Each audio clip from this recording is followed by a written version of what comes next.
सर्वेभ्यो नमः। मैं सुनील हरिद्वार माँ गंगा धाम से संस्कृत विषय अध्ययन में आप सब लोगों का हार्दिक स्वागत व अभिनंदन करता हूँ। मित्रों, हम लोग युगंत प्रक्रिया पढ़ रहे हैं।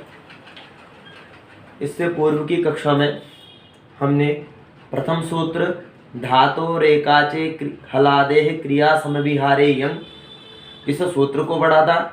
इसी प्रसंग में हमने गुणो यंग लुको हो सूत्र को भी पढ़ लिया था। आज उसी सूत्र में नीचे कुछ वृत्तियां हैं, उनका अध्ययन करेंगे। तो मित्रों, जो गुण यंग लुको हो सूत्र था, उस सूत्र का कार्य था कि अभ्यास को गुणादेश करता है। ये गुणा करता है कब? अभ्यास को यंग लुको हो, यंग या यंग लुक के परे होने पर। तो वहां पर हमने बोभूयते इस क्रिया की सिद्धि की थी कि, और यह किस अर्थ में होता है? यह होता है क्रिया समविहार। क्रिया समविहार से मतलब है पुनः पुनः भवति या अतिशयता, कि यह बार बार होता है या अतिशय होता है। इस अर्थ में यंग प्रत्यय करते हैं कब? जब धातु हो। धातु कैसी हो? एकाच हो। और यहाँ पर हलादी भूल गया, यहाँ हलादे है। और कैसी हो धातु? हल आदि में हो, जिसके ऐसी धातु हो तो क्रिया समय विहार धोतित होने पर यंग प्रत्यय हो जाएगा।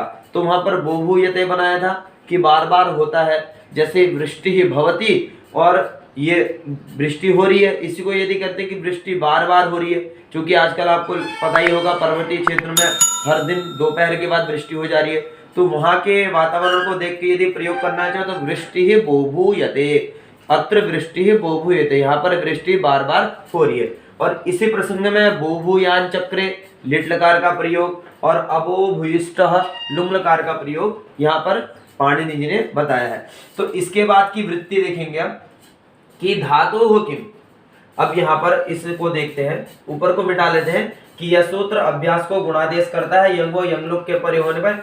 इसी सूत्र के प्रसंग में नीचे बहुत सारी संख्याएं दी गई है कि सूत्र में धातु का क्या प्रयोजन है, सूत्र में एकाच का क्या प्रयोजन है, सूत्र में हलादे का क्या प्रयोजन है।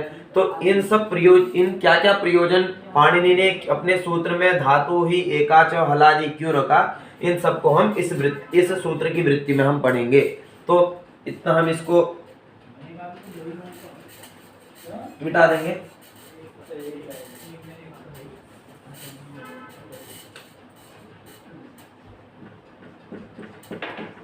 धातु रेकाचे हलादेः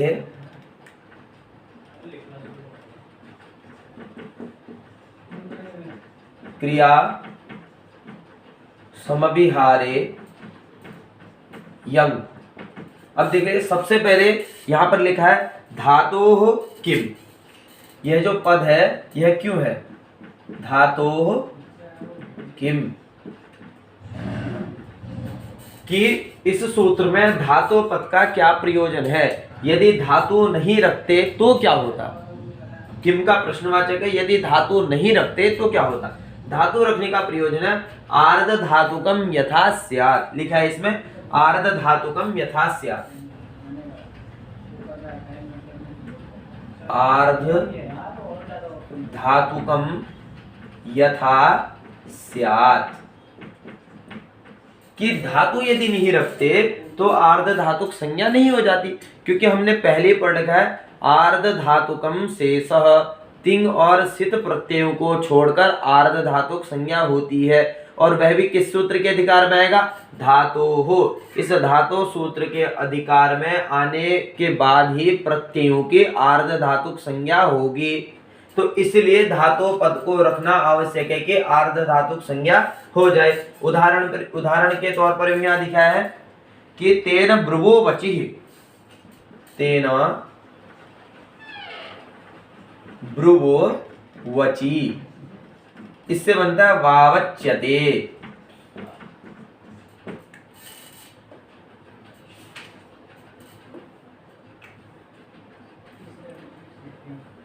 कि ब्रुवोवचि क्या होता है? इस ब्रू धातु के स्थान पर क्या हो जाता है? ब्रू धातु के स्थान पर वच हो जाता है। क्या हो जाता है? वच। ये जब हो पाएगा जब आर्ध धातुक संज्ञा होगी। जब क्या हो जाएगी? आर्ध धातुक संज्ञा होगी, यंग परे होगा, तब इतना सारा कार्य हो जाएगा, तो रूप बन जाएगा वा वच्यते। तो इसलिए धातु पद का प्रयोजन ये कि आर्ध धातुक संज्ञा हो जाए, जिससे ब्रू के स्थान पर वच्य आदेश हो जाए यंग प्रत्यय की, यंग के परे होने पर, जिसकी हमें आर्ध धातुक संज्ञा करनी है। तो हमने धातु का प्रयोजन देखा। इसी प्रकार से अब देखेंगे हम कि इसमें एकाचः इति किम, यहां दिखा दिया होगा एकाचः किम,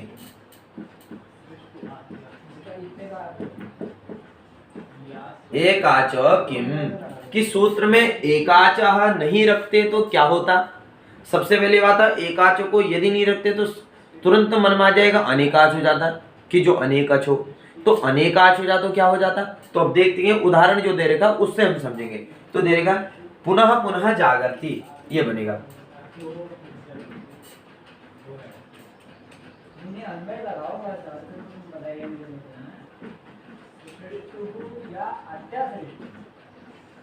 वाह जागृति, पुनः पुनः या अत्यधिकता से जागरण करता है, अर्थात बार बार उठता है। तो अब बार बार उठने का प्रयोजन इस उदाहरण से देखिए। आजकल चूंकि लॉकडाउन है, दिन भर भी कोई काम नहीं है और सब लोग घर में बैठे हैं, दिन में मोबाइल चलाते रहते हैं, तो रात में कैसे नींद आएगी। दिन भर या सो जाते हैं मोबाइल चलाते हैं, आदत वही पड़ी है। तो रात को भी जैसे 12-1 बजे सोए, फिर उसके बाद थोड़ी सी नींद टूटी, उसके बाद फिर मोबाइल चलाने लगे। इसका मतलब है कि पुनः पुनः अतिशयन वा जागृति, या तो बार बार जगता है या अतिशयता से जगता है। तो इस अर्थ में, जागरण अर्थ में जो धातु है जागृ, क्या धातु है, जागृ। अब ये है धातु जागृ है, इसने कहा एकाच किम, भाई एकाची क्यों हो। अब यहाँ देखिए री है, ये भी अच में आता है, और जकारोत्तरवर्ती जो आकार है ये भी तुम्हारा किस में आता है, ये भी अच में आता है। तो एकाच न होकर ये अनेकाच धातु होगी। अब अनेकाच हो जाती तो यहाँ पर भी ये क्रिया संविहार से यंग प्रत्यय हो जाता, द्वित्वादि होकर के अनिष्ट रूप की सिद्धि हो जाती। इसलिए कहा कि जो एकाच धातु हो उन एकाच धातु से ही क्रिया संविहार में यंग प्रत्यय का विधान हो, इसलिए एकाच रखा। और एकाच करने पर पुनः यही, इस अनेकाच होने के कारण यही वाक्य बना रहेगा, पुनः पुनः अतिशयन वा जागृति। इस तरीके से एकाच को हमने जाना है। अब देखेंगे हम सूत्र में हलादेह, हलादेह किम, हलादेह किम। अब इसने कहा कि सूत्र में हलादी रखने से क्या तात्पर्य है। हलादी नहीं रखते कोई अचादी हो जाता, हलादी नहीं होता तो क्या होता, अचादी होता, क्योंकि या तो हलादी में होगा या अचादी में होगा। इन दो वर्णों के अतिरिक्त, स्वर और व्यंजन के अतिरिक्त कोई हो नहीं सकता। तो हलादेह का क्या प्रयोजन है कि अच आदि में न हो, इसलिए सूत्र में हलादे पद का प्रयोग किया है। और इससे अगर अचादी करते तो क्या निष्ठ रूप बन जाता वो देखें। तो रूप बनना है भृशमीक्षते, पुनः पुनर रतिशयेन,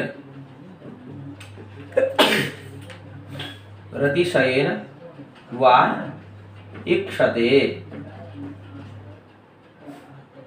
इक्षते बना है वा इक्षते, कि बार बार या अतिशयता से देखता है, बार बार या अतिशयता से देखता है। तो अब देखिए हमने कहा सूत्र में हलादी हो और यहां पर इक्ष धातु है।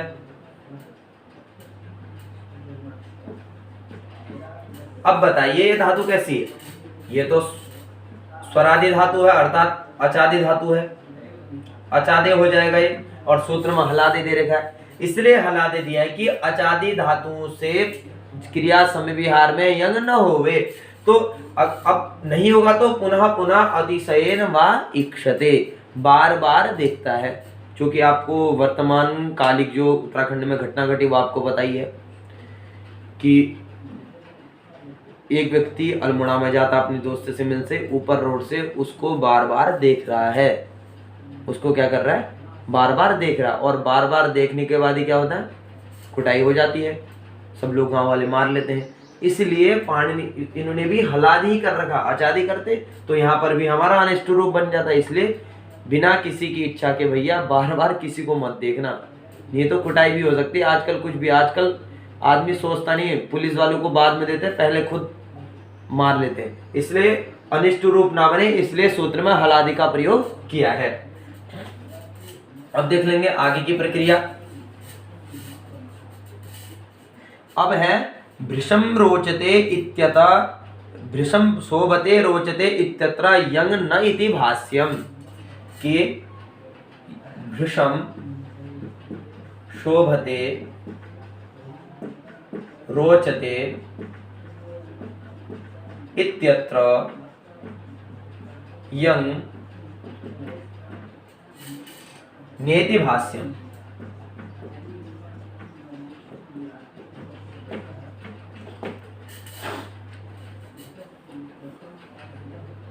कि अर्थात भृशम शोभते भृशम रोचते, इस अर्थ में क्रिया समविहार के द्योतित होने पर धातो रेकाचे क्रियादे समविहारे यंग, इस सूत्र से क्या प्राप्ति थी? यंग की प्राप्ति थी। किसकी प्राप्ति थी? यंग प्रत्यय की प्राप्ति थी। फिर बोल रहा है किंतु भाष्य में भृशार्थ अनभिधान होने के कारण, अर्थात भृश अर्थ में भाष्य में यह प्रसंग नहीं दिया गया कि भृश अर्थ में भी यंग क्रिया समविहार में द्योतित होने पर यंग प्रत्यय का विधान हो, अनभिधान है अर्थात वहां उक्त नहीं है, इसलिए यहाँ पर भाष्यकार भृशम शोभते भृशम रोचते इस भृशार्थ में यंग प्रत्यय का निषेध करता है कि क्रिया संविहार के द्योतित होने पर यंग प्रत्यय का निषेध हो जाए, ऐसा भाष्य में उक्ति है। तो अब आगे देखेंगे, पौनः पुण्य तु शादेव, अतिशयता में तो नहीं होगा, भृशार्थम मतलब अतिशयता में, कि महाभाष्यकार ने अपने पतंजलि ने अपने भाष्य में भृशार्थ अर्थ में क्रिया समविहार के द्योतित होने पर भी यंग प्रत्यय का निषेध किया है। लेकिन पौनः पुण्य तु शादेव, यदि हमें पुनः पुनः अर्थ करना हो, पुनः पुनः बार बार यदि अर्थ हमें कराना है, बार बार यदि हमें अर्थ अभिष्ट है, तो उस स्थिति में क्रिया समविहार के द्योतित होने पर यंग प्रत्यय का विधान हो जाएगा। तो यंग प्रत्यय का विधान हो जाएगा तो रूप क्या बनेंगे? रो रुच्यते, रो रुच्यते, एक रूप ये बनेगा। दूसरा बनेगा सो शुभ्यते, सो शुभ्यते। तो आपने जैसे बोभूयते रूप बनाया था वही प्रक्रिया करनी है। रुच धातु आ जाएगी, रुच धातु को करने बाद धातु सूत्र के अधिकार में क्रिया संविहारे से यंग प्रत्यय करने के बाद, यंग प्रत्यय करने के बाद तुम्हारा आर्ध धातुक संज्ञा, आर्ध धातुक संज्ञा करने के बाद गुण की प्राप्ति होगी। सार्वधातुक आर्ध धातु को से उसका निषेध करने वाला किंक्ति सूत्र आएगा, निषेध हो जाएगा।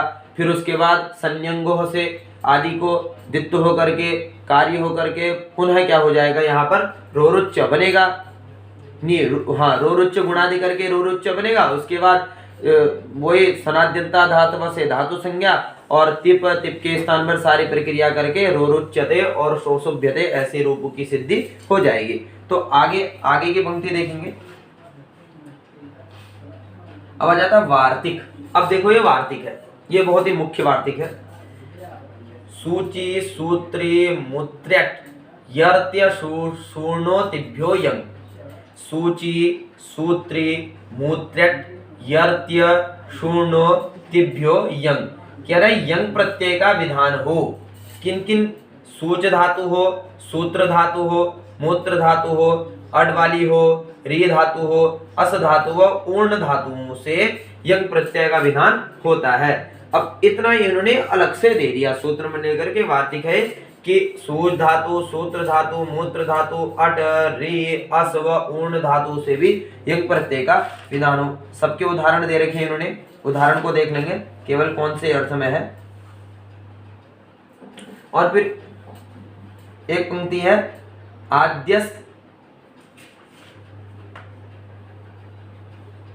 आद्यस्त्रयश्चुरादा वदन्ताः, इसको ऐसे देख लेते हैं। आद्यस्त्रयस्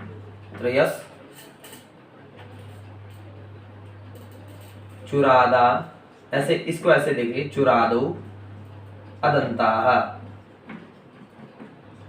कि आदि की जो तीन धातु है वो किसकी है? चुरादि की है।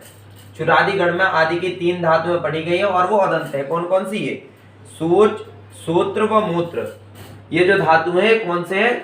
चुरादी गण में पढ़ी गई हैं और कैसी धातु हैं, अदंत धातु हैं। क्योंकि आपको दिख रहा होगा यहाँ भी आकार दिख रहा है, परवर्तोर्वृत्तीय आकार है और यहाँ भी आकार दिख रहा है। तो ये धातु कैसे, चुरादी की है और अदंत वाली धातु है। अब देख ले सकते हैं किन किन अर्थ में है। फिर एक इसी में एक पंक्ति और है, उसको भी लिख देंगे।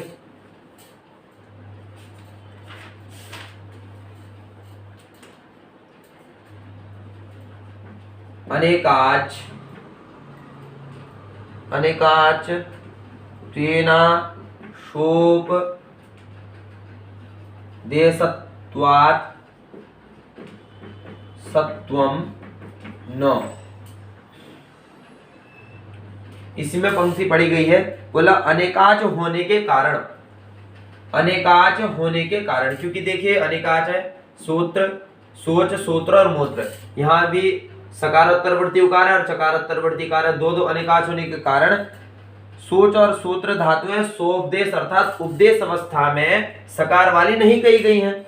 उपदेश अवस्था में सकार से युक्त नहीं है, यहां भी देख लीजिए कोई भी सकार से युक्त नहीं है उपदेश अवस्था में। तो अनेकाच होने के कारण सोच व सूत्र धातु में सकार उपदेश नहीं है, अर्थात मूर्धन्य सकार से युक्त नहीं है। अतः सकार जो है वह आदेश रूप नहीं है, और सकार है भी तो ये आदेश के रूप में नहीं है। आदेश के रूप में सकार न होने के कारण आदेशः प्रत्ययो सूत्र से यहाँ पर मूर्धन्य सकार नहीं होगा। इस तरीके से वृत्ति में लिखा गया है कि अनेकाच होने के कारण सोच और सूत्र धातु में सोपदेश उपदेश अवस्था में सकार से मतलब मूर्धन्य, उपदेश का मतलब है जो सूत्र जो धातुएं लिखी गई हैं वह धातुएं मूर्धन्य सकार से युक्त नहीं है और उपदेश भी नहीं है। ऐसी अवस्था में आदेशा प्रत्ययो सूत्र से यहाँ पर इसको मूर्धन्य आदेश नहीं होगा, तो ये ऐसी बनी रहेंगी। अब देख लीजिए सोचते,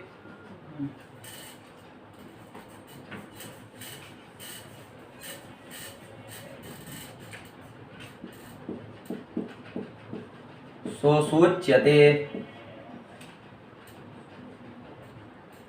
सोच पैसन्य,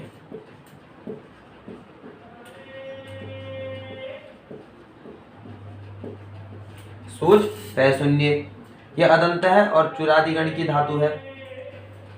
सोचेतुम इच्छति इस अर्थ में, पैशून्य पैशून्यता अर्थ में है, और ऐसे ही सूत्र धातु वेष्टन अर्थ में सूत्रते, सूत्र वेष्टने, ये वेष्टन अर्थ में है। तो ऐसे करके हम इत्यादि रूपों की सिद्धि कर लेंगे। तो मोमुत्र्यते इत्यादि। तो अब इस सूत्र से अब देखते हैं सूत्र में प्रश्न किस तरीके से आ सकता है इस गुणों यंगलुको सूत्र में। सबसे पहले तो हमने देखा इसके 3 उदाहरण जो यहाँ पर इन्होंने मुख्य दिए हैं, बोभूयते और बोभूयान चक्रे या अबो भूइष्ट, ये 3 रूप इसके मुख्य हैं। एक लट लकार का है, एक लिट लकार का है, एक लुंग लकार का है। तो सबसे पहले तो आपको गुणों यंगलुको में यह सूत्र क्या करता है, तो सीधे दे रखा है गुण करता है। और गुण किसको करता है बोलेंगे तो अभ्यास को गुण होता है, ठीक हो गया। उसके बाद आएगा कि बोभूयते किस सूत्र का उदाहरण है, तो दे दोगे गुणों यंगलुको, ठीक हो गया। उसके बाद फिर ये जो नीचे दे रखा है कि रोरुच्यते सोसुभ्यते, यह किस अर्थ में है, पौनः पुण्य अर्थ में है या भृसार्थ में है। जो रोरुच्यते सोसुभ्यते 2 उदाहरण दिए हैं, ये किस अर्थ में है, ये पौनः पुण्य अर्थ में है या मतलब बार बार होने अर्थ में है या भृसार्थ में है। आपको अभी बताया गया है कि महाभाष्यकार ने महाभाष्य में भृसार्थ में अनविधान होने के कारण क्रिया संविहार के द्योतित होने पर भी यंग प्रत्यय का विधान नहीं किया है रोरुच्यते और सोसुभ्यते के प्रसंग में। अर्थात भृसार्थ में यंग नहीं होगा, लेकिन पौनः पुण्य यदि अर्थ होगा, बार बार अर्थ द्योतित होगा, तो क्रिया संविहार से यहाँ पर यंग प्रत्यय का विधान होकर के रोरुच्यते सोसुभ्यते रूप बन जाएंगे। तो यह 2 उदाहरण ऐसे पूछ सकता है। और ये जो अभी हमने वार्तिक पढ़ा था कि सूत्री सूची, सूत्री, मुत्रिट, इस सूत्र से भी उदाहरण आ सकते हैं कि सोसूच्यते किसका है और क्या बोलते हैं सोसूत्र्यते किसका है, वो मूत्रते किसका है। इस तरीके से हम इन उदाहरणों को देख सकते हैं, समझ सकते हैं। तो अब आगे सूत्र में प्रवेश करते हैं। तो मित्रों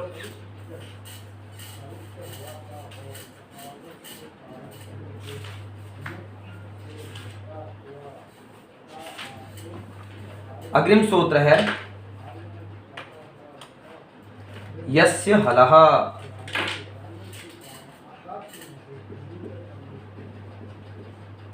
यस्य हलः, यस्य हलः। अब देख लेंगे यहां पर यस्य क्या है, षष्ठी विभक्ति एक वचन, और हल क्या है, पंचमी विभक्ति एक वचन, दो है यहाँ पर यस्य हलः।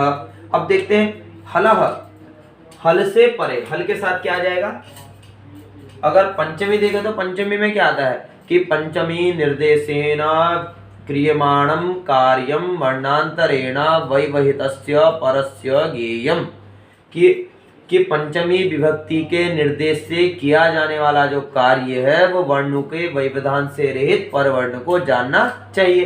तो यहाँ पर देख लिया हला में पंचमी है, पंचमी का निर्देश है, निर्देश होने के कारण यहाँ पर आ जाएगा हलः परस्य, हलः परस्य।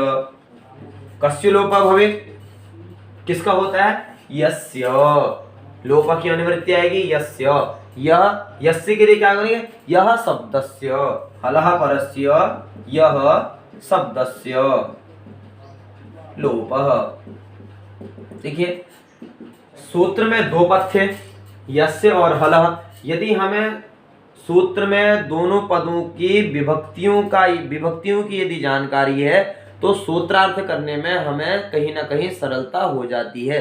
तो सर्वप्रथम तो ये प्रयास करना है कि यह जो सूत्र में जो दो पद हैं ये प्रत्येक पद कौन सी विभक्ति के और कौन से वचन के हैं। तो हमने देख लिया यस्य किसका है, षष्ठी विभक्ति एक वचन का है, और हलः क्या है, पंचमी विभक्ति एक वचन में भी बनता है और षष्ठी एक वचन में भी बनता है। तो इसमें कहीं ना कहीं हमें समझने में दिक्कत होती है कि हलः षष्ठी का है या पंचमी का है, लेकिन सूत्रार्थ यदि थोड़ा पहले की अनुवृत्ति और सूत्रों को बार बार पढ़ा होगा तो हम समझ जाएंगे कि यहाँ पर हलः पंचमी का ही है। तो देख लिया हलः पंचमी है तो पंचमी के साथ ही पर का आ जाता है, पर और प्रत्येक अनुवृत्ति आएगी तो पर आ जाएगी, क्योंकि पंचमी से किया जाने वाला कार्य पर को होता है तो पर आ गया कि हलः परस्य। अब देखिए यस्य था, लोप की अनुवृत्ति आ रही है तो यस्य के साथ स्थान पर यह शब्दस्य, यह शब्द का, इसको इसी में जोड़ लेंगे कि यह शब्दस्य, यह शब्द का लोपः लोप होवे, इतना हमने जाना है। और स्याद आर्ध धातु की अनुवृत्ति आ रही है, स्याद आर्ध धातु के, कि आर्ध धातु के परे होने पर। अब आर्ध धातु कब मिलेगा, मैंने कहा धातु सूत्र के अधिकार में आप जब धातो रेकाचे क्रियादेश समविहारे यंग करोगे तो वहां पर जो यंग में गकार की संज्ञा होकर के य बचेगा, तो उस य की आर्ध धातु, उससे आर्ध धातुकम शेष से आर्ध धातुक संज्ञा होगी, क्योंकि ना ही वह तिंग है ना ही वह सित है। तिंग और सित को छोड़कर बाकी जितने प्रत्यय हैं उनकी आर्ध धातुक संज्ञा होती है। तो इस सूत्र से आर्ध धातुक संज्ञा कर लोगे तो आर्ध धातुक परे मिल जाएगा, तो हल से परे होने वाले यह शब्द का लोप हो जाएगा। तो रूप क्या बनाने वाले हैं, अब देखेंगे।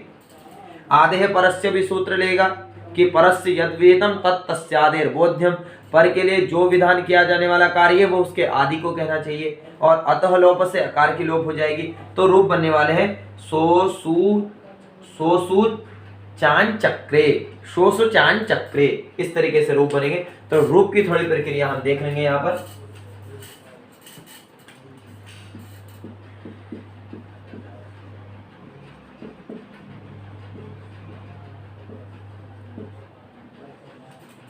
सोसुसान चक्रे, तो ये लिट लकार का रूप है। लिट क्या है सबसे पहले तो ये जान लीजिए। तो लिट होने के बाद हमें केवल इतना यहां तक बना लेना है, सोच्य, हमने सोसूच्य कर लिया है। सोसूच्य बनाने के बाद लिट आएगा, सोसूच्य बनाने के बाद लिट आएगा, तो होगा, आम होगा। ये सारी प्रक्रिया मानकर आदेय परस्य की सहायता से हलः परस्य नहीं, आदेय परस्य की सहायता से यस्य हल से इस यकार का सोसूच्य आ जाएगा, और सोसूच्य करने के बाद क्या हो जाता है, यकार का लोप हो जाएगा। ठीक है, आम हो रखा था तो यहाँ आम भी करना है, यकार का लोप हो जाएगा, तो सो सु चौ, ये तो आधा चौ है, आम, अकार का